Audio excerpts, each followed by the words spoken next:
মাঝি ভাই কোনে যাবেন নি? ওই পারে যাইবেন?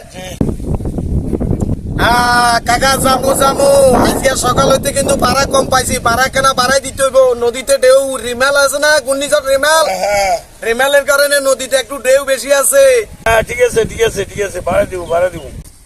আইয়েন কাকা আইয়েন, কে কে যাবেন? এপারে যাইবেন? 20 টাকা ভাড়া, 20 টাকা। মাঝি ভাইয়া যাও রে। কাকা কাকা রাখেন রাখেন। বাজি আজ তো সাঁতার জানি না, নদীতেও একখানা ঢেউ বেশি, নৌকা ডুলাই ডালাইন না না না না, ডুলাইলে ডালাইলে কিন্তু আর বিপদ থাকবো, বুঝছেন নি? হ্যাঁ বিসমিল্লাহ উঠেন। বিসমিল্লাহির রহমানির রহিম। আজকে আইছি, তুই দক্ষ মাঝি, তোমার আজকে হালাই দিব নদীর বিস্কিরে গেলি।